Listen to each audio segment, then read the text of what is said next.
Jack Black's cinematic universe is wild. Kung Fu Panda, Bowser, Steve from Minecraft were one Jack Black Lego movie away from a full animation singularity. I'm Seth, and it's day 27 of 365, reviewing every movie I've seen in theaters with the stubs to prove it. Kung Fu Panda, I was here for the beginning of this empire.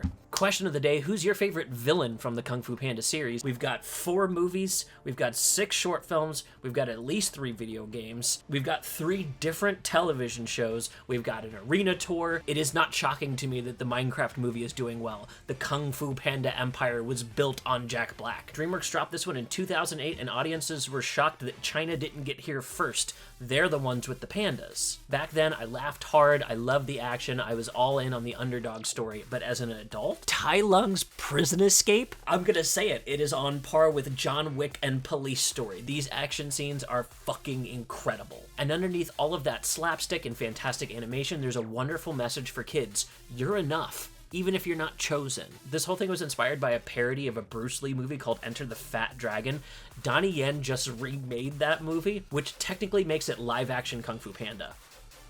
This is another stuff that's just in shockingly great condition for it being from 2008, but maybe it's not shocking for how well this movie's held up over time. In 2008, the sequelization of blockbusters wasn't really huge yet. Like, we had sequels, but we weren't really doing that for just everything that did well. So Kung Fu Panda felt like a one-off. It really felt like a fully contained story on its own by itself. And I say that knowing full well that there are 3 more movies, 3 more TV shows, 6 more short films, 3 video games, an arena tour, lots of other shit to get into here. I think there's even theme park ride. This is the way our world works now. When something is animated that catches your kid's eye, it's gonna keep catching kids' eye.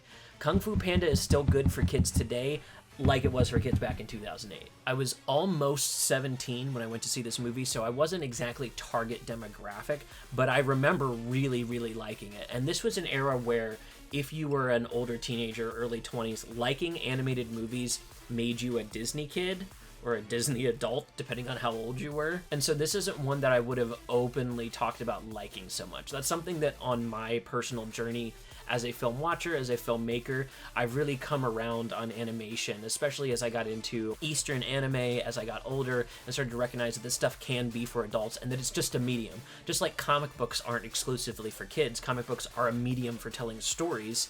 The same happens for animation. Now, this is a kids animated movie, and I think it's sometimes hard for other, and I'll just say male film critics specifically, to talk really highly about animated movies, as if they can't be some of the most non-stop, hardcore, amazing things that you've ever seen in your life. Here's a really great example of the opposite of this. Ryan Coogler just did the press tour for Sinners, and in that press tour, he specifically calls out Puss in Boots 3 as a movie that helped inspire Sinners. Now, that is a very, very serious filmmaker that has worked for Marvel, that has worked on the Creed series. This is a person that gets IP, and he's still looking at something like Puss in Boots 3 and going, yeah, of course that's amazing. I've seen Puss in Boots 3. Guess what? It's fucking fire. It came out shortly after Into the Spider-Verse, so the animation style is really, really crazy and over the top, and it adds to the movie in a really cool way. So that's an example of an adult filmmaker looking at a kid's movie and saying, I'm inspired by this. So let's take a look at Kung Fu Panda and figure out what inspired them for this. The answer, martial arts movies in China.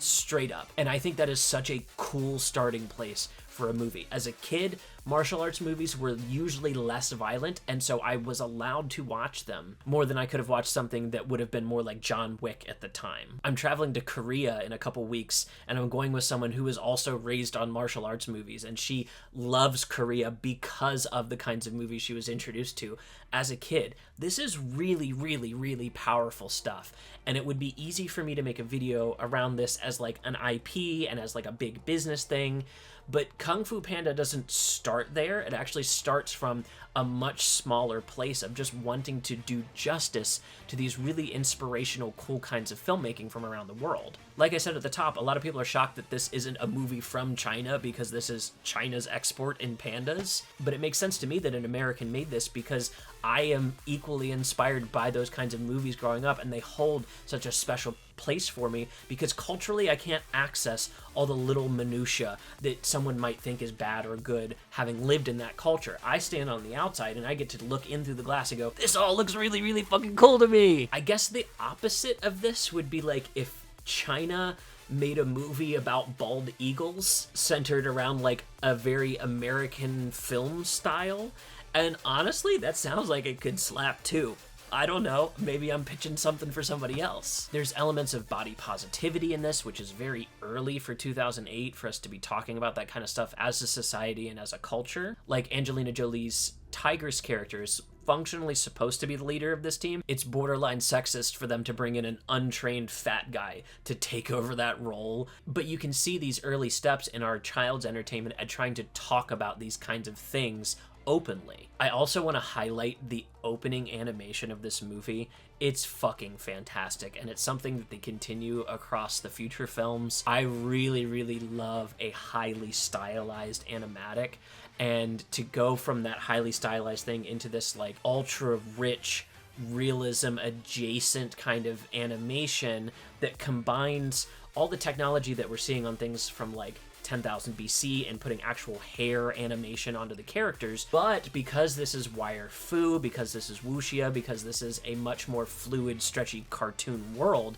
we still get all the goofy Looney Tunes over-the-topness that you really couldn't get if you went for hyper-realism, hyper-stylized realism. And if you disagree with that point, my proof is that the final move of this movie is his big, bouncy, stretchy belly. Skadoosh, baby! It is key to this filmmaking to include the more Looney Tunes, stretchy, non-physical aspects. You don't get the Tai Lung prison escape unless you're willing to bend reality to the point of almost snapping.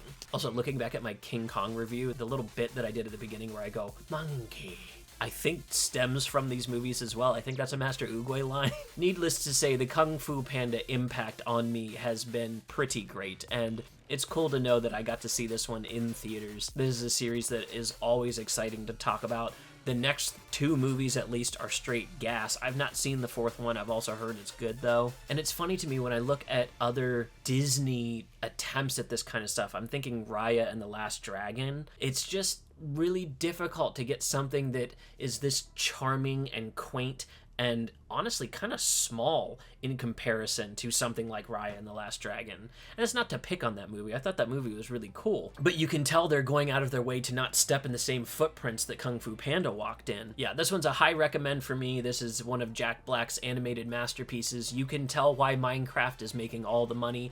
It's because he's been an established movie star actor around the world for a very, very long time. Coming up on 20 years since Kung Fu Panda smashed its way into theaters and showed international audiences, hey, you should take Jack Black seriously. This guy is actually really good at what he does. I think that's going to do it for this one. We're leaving the comedy stylings of Jack Black and switching over to the comedy stylings of Steve Carell with Get Smart. I think I've seen this maybe once since the theaters.